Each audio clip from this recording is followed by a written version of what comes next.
Meanwhile, there are new signs tonight that instead of leaving Iraq, the Bush administration might be looking to escalate the numbers of troops there again. Surge the surge. Marine General Peter Pace, the outgoing chairman of the Joint Chiefs of Staff, says that come September, we could be looking at Surge the sequel. On a plane to Baghdad yesterday, General Pace told reporters that the Joint Chiefs were developing their own report on where things stand in Iraq. That would compete with General Petraeus' report, as well as that of the U.S. Ambassador to Iran, Ryan Crocker.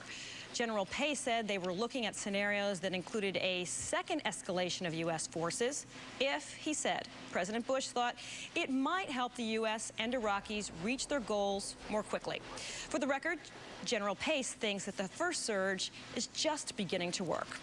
Let's bring in our own Richard Wolffe, senior White House correspondent for Newsweek. Nice to see you, Richard. Good to be with you, Allison. It's a deja vu sensor seem to be going off all over the place. President Bush commissioned a whole bunch of reports to compete with the Iraq Study Group's assessment. So why are all these separate reports being prepared? Well, obviously they're looking for different options. We know what Peter Pace is going to say. He just said it in Baghdad. He said there was a sea surge already, a sea change rather already. So they're looking to put a positive spin on the steady progress that they think there is in Iraq. In fact, it's not really a military assessment that's going to be crucial here, certainly in terms of the politics. It's a political judgment. What kind of political progress are these guys making in Baghdad? And it's a singular mark of the failure here, the rupture, if you will, not just between Sunni and Shia and Kurd, but between Washington and Baghdad, that there hasn't even been token progress towards reconciliation. Because whatever the troops are doing out there in Iraq, they're only supposed to be buying time for the Iraqis to get their act together. So in a sense, these military reports, no matter how many there are really beside the point. Of course, the troops are doing the very best that they can. Now, General Pace says there could be a surge or even a decrease. His words were a plus up or a come down. So let's start with a come down. Now, because the president has said he will listen to his generals, could Pace provide cover for the White House so they could change course and save face?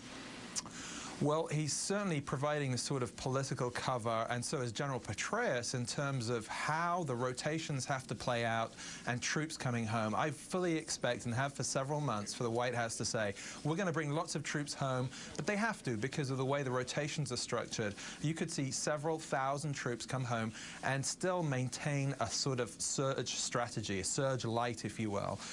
Really, if the president wanted cover, he doesn't need Peter Pace, he doesn't need General Petraeus. He already has the Iraqi prime minister saying, go home whenever you want, we're ready to take things over.